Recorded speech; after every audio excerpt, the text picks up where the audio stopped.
Alors aujourd'hui, dans le cadre des Desiou 2021, nous avons le plaisir de recevoir Bernard Riot, qui est venu nous parler de l'histoire des vitraux de Bretagne.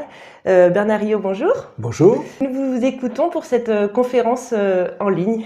Oui, donc c'est une intervention qui fait suite à une publication aux éditions Cobrez d'un ouvrage qui s'appelle La lumière des siècles, qui traite de l'histoire du vitrail en Bretagne et de l'histoire dans l'histoire, puisque ce qui m'intéressait dans cet ouvrage, dans cette thématique, c'était de traiter des aspects profanes, en quelque sorte, de l'histoire de Bretagne dans le vitrail religieux. Donc c'est une thématique un peu particulière, donc on ne parlera pas trop de la Passion du Christ dans les verrières de Bretagne, mais davantage du duc Jean V d'Anne de Bretagne ou d'autres faits marquants et de personnages marquants de l'histoire de Bretagne. Alors, est-ce qu'on a une datation pour ces vitraux? Oui, alors déjà les vitraux sont... Parler de vitrail, c'est forcément parler de sanctuaires religieux, d'églises, hein, mais il y a aussi des vitraux dans les châteaux. C'est moins fréquent, mais il existe des vitraux, des verrières historiées dans des châteaux et des manoirs de Bretagne. Mais c'est essentiellement, effectivement, dans les chapelles, églises, basiliques, collégiales et cathédrales qu'on va trouver les vitraux qui nous intéressent. Alors les premiers vitraux, on les retrouve au XIIe siècle, avec donc période romane, avec une particularité qui fait qu'en Bretagne, nous avons beaucoup de vitraux, puisque l'architecture romane en Bretagne est une architecture avec des plans rectangulaires et des chevets plats. Le chevet, c'est le fond de l'église. Contrairement à de nombreuses autres régions, je pense notamment à l'Auvergne, où on a peu d'églises avec des chevets plats, on a des églises avec des chevets et des absidioles, donc arrondis. Et le fait d'avoir un chevet plat, donc un mur plat, dans le fond de l'église, fait qu'on va le percer d'une verrière, d'une grande baie pour y mettre des vitraux. Donc le fait d'avoir ces chevets plats fait qu'on a une architecture propice à avoir des verrières et donc des vitraux. Alors la plus souvent, par exemple, que dans la cathédrale Saint-François d'Ol de Bretagne, où il y a parmi les plus anciens vitraux, on va retrouver une grande verrière représentant la Passion du Christ, hein, puisque effectivement, dans une église, il y a des scènes religieuses. Mais on va trouver, outre ces scènes religieuses, on va trouver des éléments qui vont marquer l'histoire locale. Donc à Dol de Bretagne, si on reprend ce lieu, on aura aussi la vie de Saint-Samson, l'arrivée de Saint-Samson, de Bretagne insulaire en Petite-Bretagne, en Bretagne armoricaine. Donc Saint-Samson va être représenté sur la verrière du chevet avec les scènes importantes de sa vie. Son arrivée, la traversée de la Manche, son arrivée à Dol de Bretagne, les miracles qu'il accomplit. Donc on va inscrire ces scènes hagiographiques dans une histoire profane, dans une histoire armoricaine, donc l'arrivée de ces saints bretons, ce qu'on appelle les saints fondateurs, en Petite-Bretagne, en Bretagne armoricaine. Hein, l'armorique ne porte pas encore le nom de Bretagne. Donc on va avoir effectivement ces scènes-là. Si on prend des anciens vitraux de la même période par rapport à Dol de Bretagne, pas très loin de Dol de Bretagne aussi, nous avons à Saint-Georges-de-Graine une magnifique chapelle encore de romane, de style roman. Nous avons un magnifique vitrail représentant Saint-Georges combattant le dragon, avec une scène en arrière-plan d'un château. Et donc, ce qui est intéressant, c'est pourquoi on va avoir Saint-Georges à Saint-Georges-de-Gréaigne, hein, qui va donner son nom, le saint éponyme va donner son nom à la ville, ou plutôt au village. C'est tout simplement parce que nous sommes à une période où la Bretagne est liée à l'empire plantagenet, au Plantagenet, donc à toute la dynastie anglo-saxonne. Hein, la Bretagne, au XIIe siècle, n'est pas dans l'orbite de la France et des Capétiens. Elle est dans l'orbite des Plantagenets, avec des alliances. Donc, Saint-Georges, c'est le patron des chevaliers en Grande-Bretagne. En France, c'est Saint-Michel. On va retrouver donc Saint-Georges à Saint-Georges-de-Graines, puisque nous sommes là dans une comment dire, une alliance brito-britannique, et nous avons effectivement aussi cette parenté avec l'architecture dont je parlais tout à l'heure, parce que ces églises à chevet plat, à plan rectangulaire et non pas à croix latine et à chevet plat que nous trouvons au XIIe siècle en Bretagne, c'est la même chose dans le Devon et dans les Cornouailles britanniques. Donc il y a effectivement des rapports culturels, mais aussi historiques et aussi religieux. Nous sommes dans la Manche, comme disait Léon Fleuriot, n'est pas une frontière, hein, c'est un pont, hein, entre la Bretagne et la Grande-Bretagne. Donc nous avons cette période du XIIe, XIIIe siècle qui est une période importante dans l'art du vitrail. Et puis on a une deuxième grande période un peu plus tard, 15e, 16e siècle, où là encore on va retrouver, alors là nous sommes dans une période de la Renaissance, ce qu'on appelle la Renaissance bretonne, l'art flamboyant, hein, qui n'est pas du gothique, qui n'est pas de la Renaissance, c'est propre à la Bretagne encore, c'est une particularité de l'architecture bretonne. Et là on va avoir une multitude effectivement de vitraux, toujours avec ces chevets plats, hein, qui permettent des grandes verrières. Je pense notamment à Notre-Dame de la Tour à l'Antique dans les Côtes d'Armor, où vous avez une magnifique verrière qui représente les donateurs, puisque un vitrail s'inscrit aussi dans un temps, mais dans un mécénat. Qui dit verrière dit mécène. Donc qui va payer le vitrail, hein? C'est comme une œuvre d'art, c'est une œuvre d'art. Donc là on va avoir le donateur, les donateurs, et notamment le duc Jean V, hein, qui va être représenté sur les vitraux avec ses armes. Donc le vitrail se lit de bas en haut et de gauche à droite. Et donc vous avez aussi toute une lecture de ce vitrail à Saint-Nicolas du Pélem, dans beau vitrail encore de cette période de la Renaissance bretonne.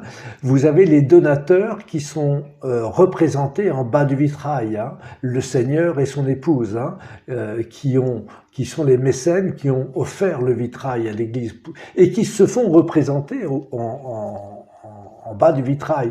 Donc ce qui est intéressant, c'est qu'en se faisant représenter à une période datée, on a le costume, on a les habits de l'époque. Alors là, ce sont effectivement des aristocrates, donc ils sont représentés avec des costumes d'aristocrates.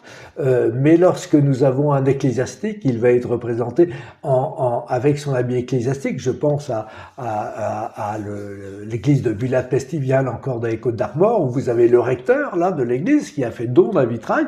Et bien, il se fait représenter en habit ecclésiastique dans le bas du vitrail. Donc vous avez ces grandes périodes, ces deux grandes périodes pré-révolutionnaire, et puis l'art du vitrail devient très très important au XIXe siècle. Pourquoi le XIXe siècle? Pour deux raisons. La première, la Révolution française est passée par là. Il y a eu une déchristianisation de la Bretagne, comme de toutes les autres provinces, et l'Église est une Église concordataire. Donc les prêtres, comme les pasteurs en Alsace ou les rabbins, sont des officiers ministériels, sont payés par l'État, hein, par la royauté et la République, l'Empire et la République. Et donc les recteurs ont une certaine autonomie financière, hein, ce sont des notables, et ils dans l'idée d'une nouvelle mission, d'une nouvelle christianisation de la Bretagne, ils vont lancer des appels aux dons aux paroissiens, leurs paroissiens, les plus fortunés, mais aussi les plus humbles, qui chacun vont donner, et c'est ainsi qu'on va avoir des vitraux qui vont apparaître avec donc l'art du XIXe siècle, qui est parfois un art un peu Saint-Sulpicien ou un art un peu pompier, mais qui est extrêmement intéressant. Alors, on a des églises, je pense, à Plounéour 13 dans le Léon, où on a un recteur qui, lui, va décider, parce qu'il est libre de choisir ce qu'il veut pour décorer son église, hein, ce qui ne sera plus le cas plus tard. Mais on a ce recteur de Plounéour 13 qui va magnifier son église avec uniquement des vitraux sur les saints fondateurs de la Bretagne et l'arrivée, donc entre le 4e et le 7e siècle, de tous ces saints avec le légendaire qui va avec. Donc on a une église qui est magnifique, c'est un véritable musée sur la christianisation de la Bretagne avec tous les saints et les légendes qui vont avec, hein, puisque là on est à la fois dans la géographie, donc l'histoire et la légende. Et une dernière période représentant le vitrail, importante pour le vitrail en Bretagne, c'est le XXe siècle, où là on a un vitrail contemporain avec un art non plus figuratif mais un art abstrait qui va arriver. Donc on est plus sur des jeux de lumière, de couleurs. La couleur est toujours importante, la lumière est toujours importante, mais là on passe de la figuration à l'abstraction. Hein, c'est le cas dans l'église du Bonneau par exemple, ou l'église de Kervignac, où on a des vitraux effectivement modernes, dits modernes, qui vont être installés dans la seconde partie du XXe siècle. Voilà, donc les 4 grandes périodes du vitrail en Bretagne. D'accord, donc on voit qu'il y a une vraie évolution au fil des siècles de la représentation des vitraux et de la vision qu'on avait et aussi de l'implication des notables dans... Tout à fait. Alors ce qui est aussi intéressant qu'on peut souligner, c'est que la densité des monuments religieux en Bretagne a fait que nous avons beaucoup de vitraux. On peut considérer, enfin aujourd'hui il nous reste environ 6000 chapelles, églises, collégiales, basiliques et cathédrales en Bretagne. Donc environ 6000 sanctuaires, soit le tiers de ceux que nous avions au XVIIIe siècle. Mais avec 6000 monuments religieux, nous sommes déjà dans une densité exceptionnelle par rapport à toutes les autres provinces qui entourent la Bretagne. Hein, et donc sur ces 6000, on a à peu près 5%, donc ça veut dire un peu plus de 300, qui conservent des vitraux antérieurs au XVIIIe siècle. Donc 5% c'est peu et c'est beaucoup. C'est peu si on prend le pourcentage, mais c'est beaucoup si on considère qu'on a 300 églises en Bretagne qui conservent des vitraux antérieurs au XVIIIe siècle. Et parfois avec des histoires surprenantes. Je pense à un vitrail qui était dans la chapelle Saint-Nicolas de Priziac et qui a une histoire assez fabuleuse. C'est un vitrail ancien de la Renaissance et qui était dans cette église Saint-Nicolas de Priziac qui représentait la légende de la Canne de Montfort. Alors la Canne de Montfort, c'est une légende qui est connue par François-René de Chateaubriand, qui la cite dans ses mémoires d'outre-tombe. L'histoire est que le seigneur de Montfort a enfermé son épouse, la dame de Montfort, dans une tour du château, l'empêche de sortir et celle-ci effectivement va s'enfuir pour quitter son époux despote et donc le seigneur va la poursuivre. Les hommes du seigneur de Montfort vont blesser mortellement la femme du seigneur sur l'étang de Montfort. Celle-ci va se transformer en une noix blanche et elle va s'envoler. Voilà.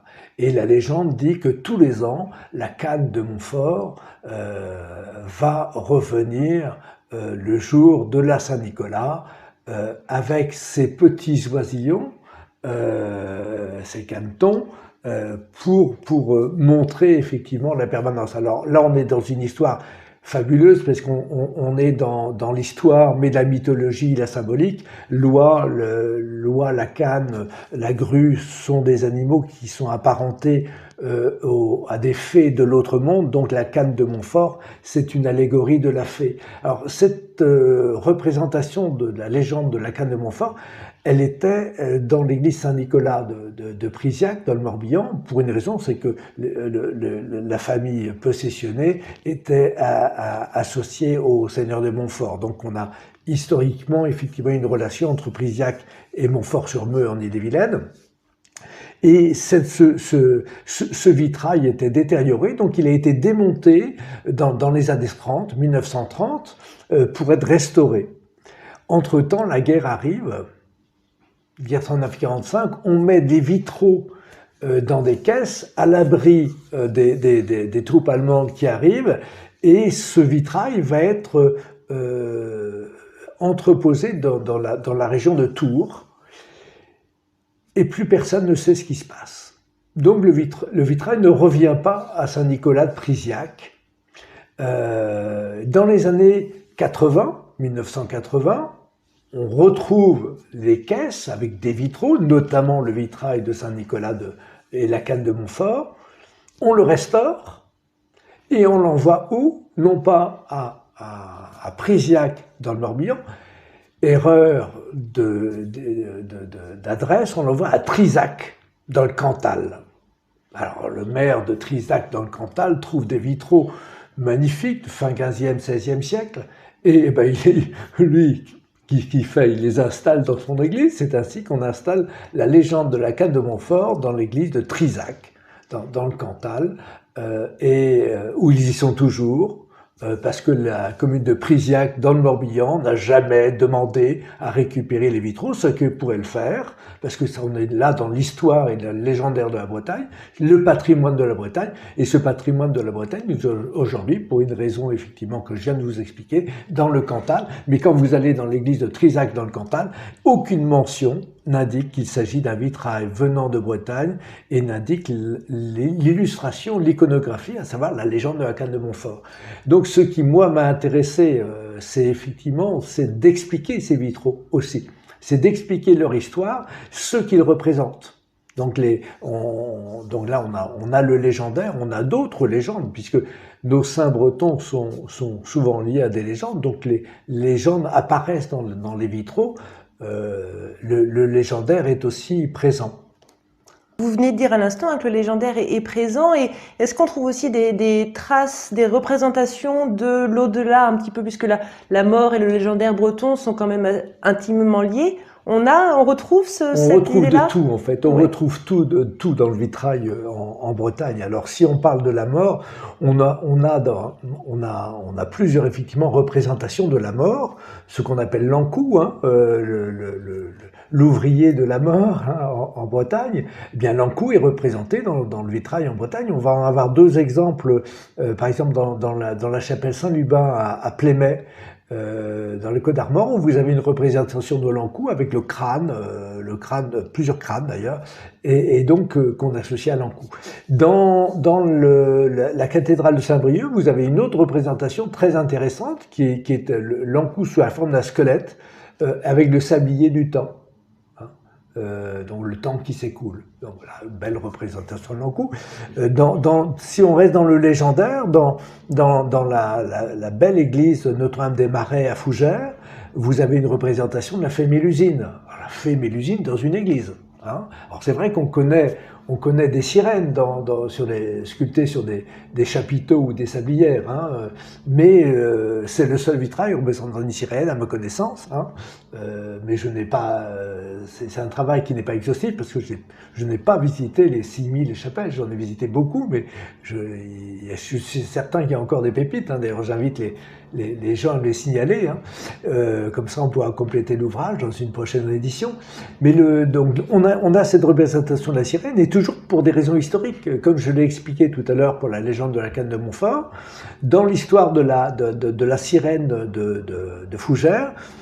C'est pourquoi la fée Mélusine est-elle représentée à Fougères? Tout simplement parce que les seigneurs de Lusignan, donc Lusignan c'est dans le Poitou, hein, c'est du côté de Poitiers, hein, la dynastie de Lusignan a été à un moment donné possessionnée à Fougères. C'était les seigneurs de Fougères. Donc vous avez la fée Mélusine étant à l'origine de la lignée des seigneurs de Lusignan, elle est donc naturellement représentée à Fougères puisqu'elle est liée aux seigneurs de Fougères. Voilà la raison pour laquelle on va trouver la fée Mélusine représentée sur un vitrail à Fougères. On va avoir aussi, toujours dans le légendaire, on va avoir le roi Gradelon, hein, ou Gralon, qui va être représenté fuyant la ville d'Is, hein, avec la marée. Alors on voit Gradelon sur son cheval, Morvar, et derrière lui Saint-Guénolé, de mémoire, qui qui est sur son cheval. Et donc là, on va avoir une représentation dans l'église de Laz, de Kerlaz, pas Laz, Kerlaz, dans le Finistère, en Cornouailles finistérienne. Donc on va avoir effectivement ces représentations multiples du légendaire qui apparaissent dans les vitraux, et puis parfois des scènes aussi très historiques, hein, la visite de la duchesse Anne de Bretagne dans l'église de Dinan, ou la venue de Charles de Blois, également la bataille d'Auray. En fait, on a tous les grands épisodes de l'histoire de Bretagne qui vont être représentés avec des personnages aussi historiques qu'on peut, puisque les vitraux ne sont pas légendés. Donc on va avoir des détails dans le vitrail qui va nous permettre de reconnaître, d'identifier les personnages.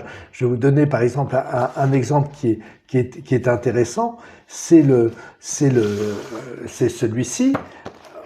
Alors, je ne sais pas si on le voit bien à l'écran, hein. Ici, voilà. Eh bien, que voit-on ici? On voit des armoiries. Ces armoiries représentent Bertrand du Guesclin. Et nous sommes dans la belle église Saint-Fiacre des Ifs, à côté de entre Rennes et Saint-Malo.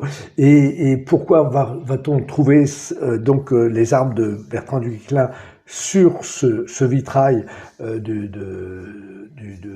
milieu du XVIe siècle dans l'église Saint-Fiacre des Ifs? Tout simplement parce que Bertrand du Guesclin était possessionné dans le château de Montmuran, aux Ifs. Voilà. Alors, tout à l'heure, je parlais des vitraux dans les églises et dans les châteaux.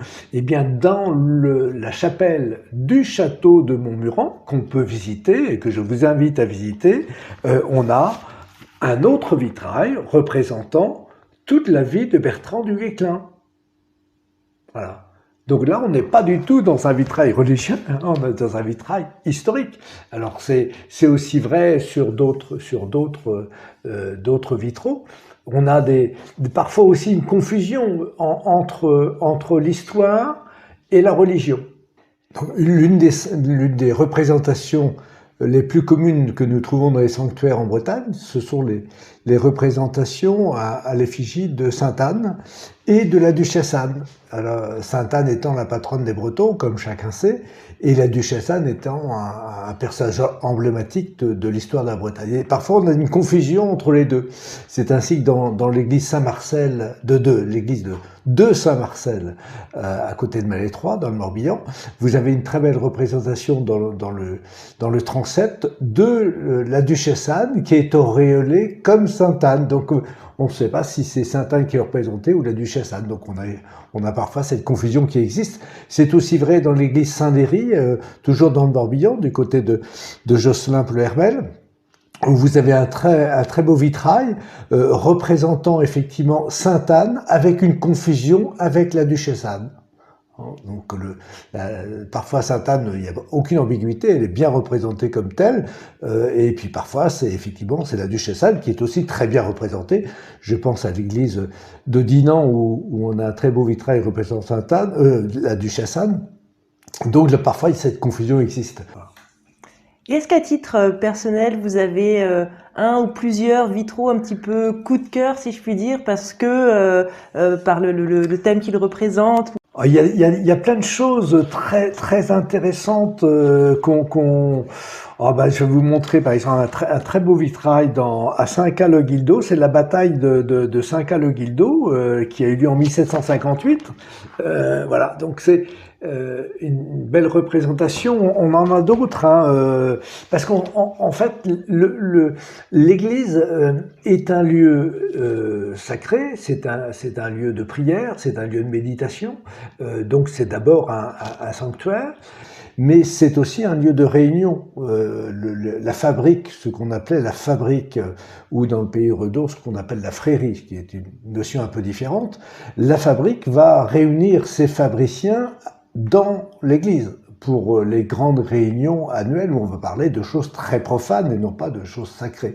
Donc l'église étant le lieu de réunion à la fois pour le sacré et le profane. On va y retrouver à la fois des thèmes profanes et des thèmes sacrés. Des thèmes sacrés, c'est effectivement la vie des saints, les grands moments de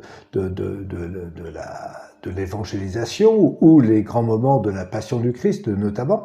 Et puis dans la vie profane, vous aurez des scènes de labour, parce que nous sommes une région paysanne, nous aurons des scènes de pêche dans certaines églises, je pense l'église à Douarnenez ou l'église de Saint-Cado à Bels, où on aura effectivement des représentations de scènes maritimes.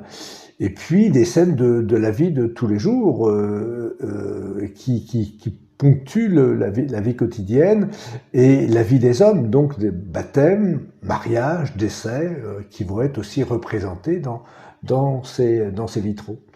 Et lorsque une communauté se réunit, je pense notamment à la communauté irlandaise, des émigrés irlandais qui ont fui effectivement l'Irlande au moment de la répression des Jacobites, ce qu'on appelait, qui était surnommé alors les oies sauvages. Ces Irlandais catholiques vont fuir d'Irlande, vont aller notamment en Bretagne armoricaine, et en particulier dans la région nantaise. Nantes va être un grand foyer d'émigration irlandaise.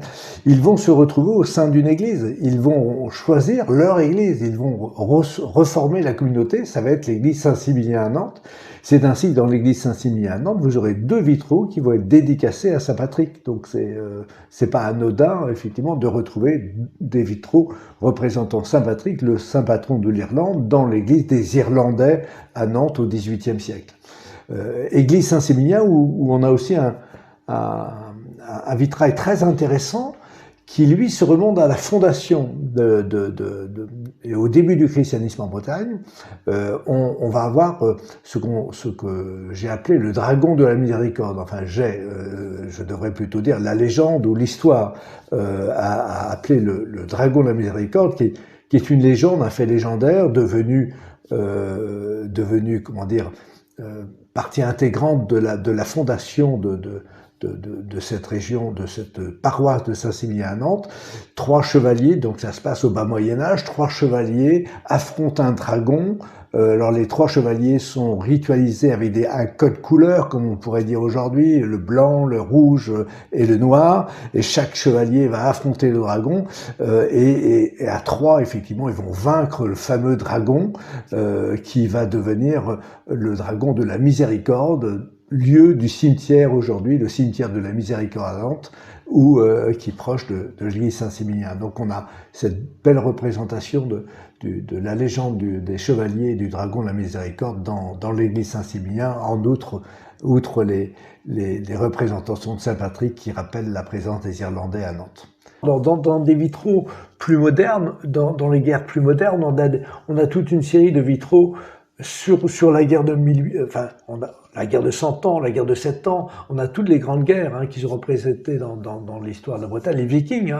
Dans la collégiale Saint-Aubin, on a une représentation de Saint-Aubin qui apparaît comme un cavalier blanc. Selon la légende, il apparaît lorsque les Vikings mettent le siège font le siège de Guérande. Les habitants de Guérande sont prisonniers dans leur ville et donc ils vont demander le secours de Saint-Aubin. Saint-Aubin va apparaître comme un cavalier blanc très lumineux et va mettre en fuite les Vikings, et cette légende est représentée sur la verrière là du chevet de la collégiale Saint-Aubin. Dans l'église la basilique Notre-Dame de la Houssaye à Pontivy, on a une très belle représentation d'un combat des guerres de la Ligue, donc au temps de Mercœur en Bretagne, dans l'église de Montrelais en Loire-Atlantique, on a aussi une très très belle représentation d'un vieux vitrail du XVIe siècle qui représente à la fois Charles Quint, Henri VIII et François Ier dans le chevet. Alors pourquoi je dis ces 3 noms? Tout simplement parce que, comme pour du Guesclin tout à l'heure, on a identifié les armoiries des 3 sur leurs armures. Donc on sait qu'effectivement, là, on a une représentation des 3 grands monarques du XVIe siècle dans l'église de Montrelais, donc une très belle verrière. Montrelais, ça se trouve du côté d'Ancenis, hein, en Bretagne. Et puis on a des scènes plus récentes, hein, sur la Révolution, toutes les guerres de la Révolution. Là, je feuillette sous les yeux tout à l'heure, je parlais de Kerlaz, avec ce vitrail sur le roi Gradelon. On a à Kerlaz également, dans l'église Saint-Germain, des représentations des scènes de la Révolution, avec le curé réfractaire de Kerlaz qui dit la messe, etc. L'arrestation des paroissiens. On a aussi intéressant, très intéressant, un vitrail très original dans l'église de Douarnenez, une église de Douarnenez, en visitant cette église pour photographier une scène de pêche, puisqu'on avait représenté, enfin j'avais trouvé dans un article de la revue de la Chasse-Marée, une mention comme quoi un patron pêcheur s'était fait représenter sur un vitrail avec son bateau, un retour de pêche. Donc c'était intéressant de trouver une scène profane, hein, puisqu'on a bien sûr des scènes liées à la pêche, à l'agriculture dans les vitraux.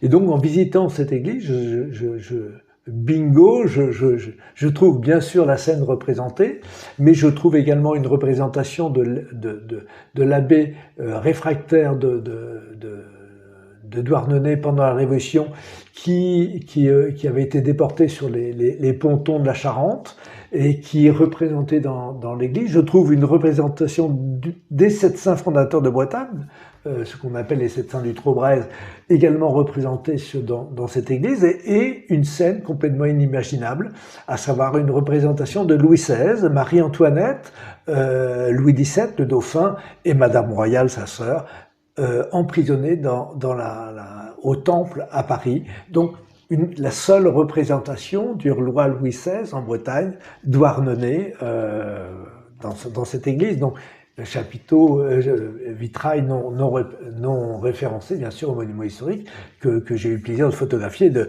mettre dans ce livre. Toujours dans l'histoire des rois de France, on a en Bretagne la seule chapelle royale. Ce qu'on appelle une chapelle royale, c'est une chapelle qui est propriété du roi.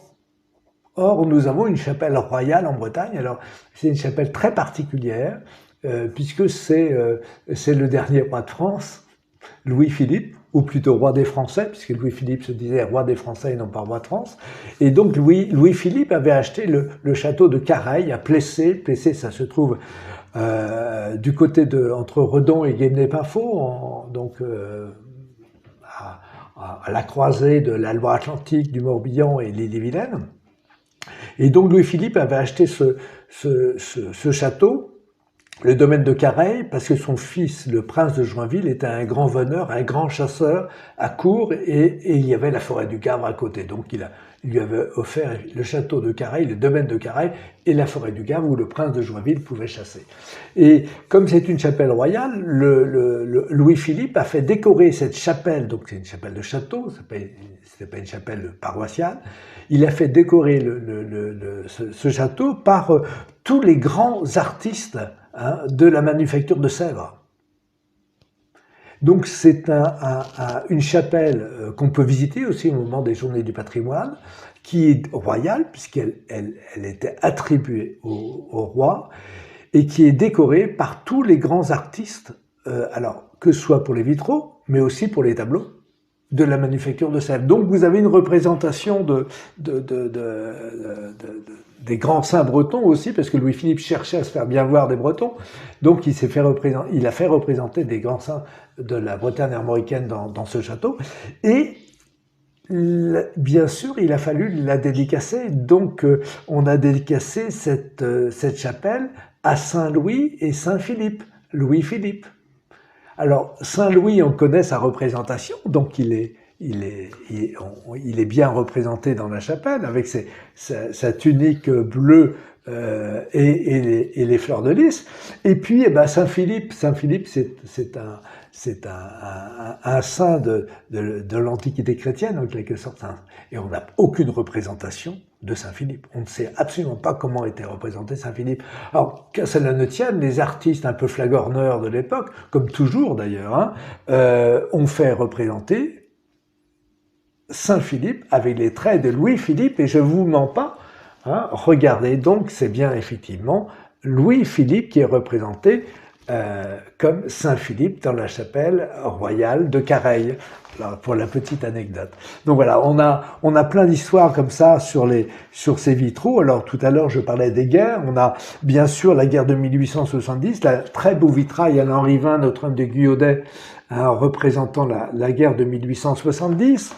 On a bien sûr la guerre de 1914-1918 avec plein de vitraux. Alors, j'en cherche un en particulier que j'adore, qui se situe dans le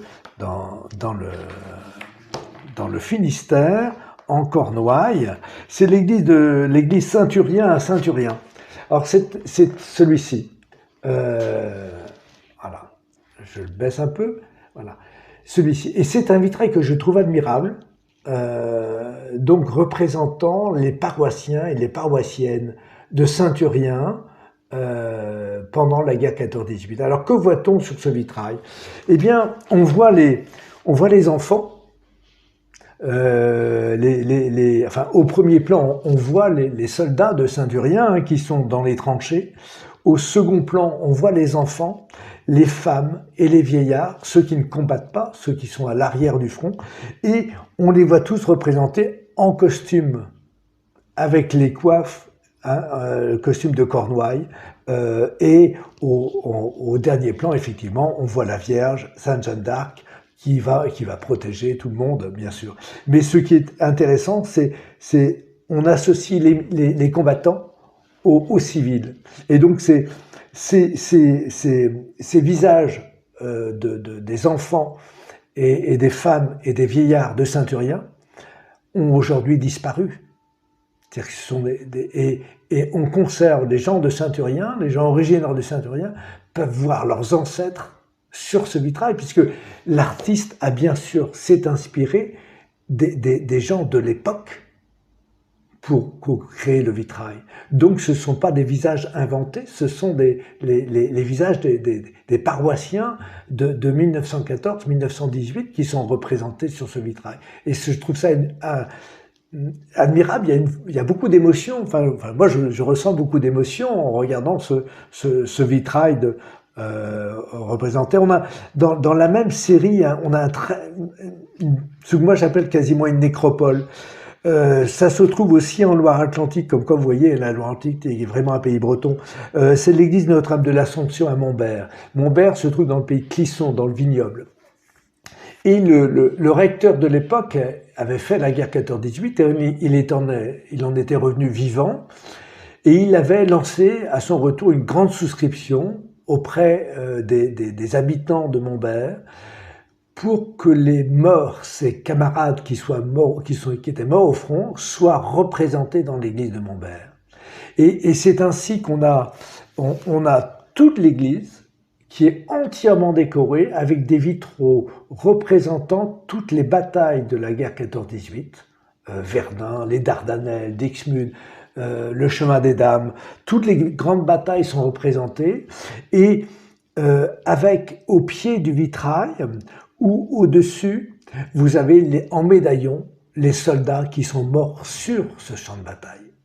Et c'est une véritable nécropole, une histoire encore, l'histoire de Montbert. Je vais vous montrer quelques doubles pages sur les vitraux de Montbert. Voilà.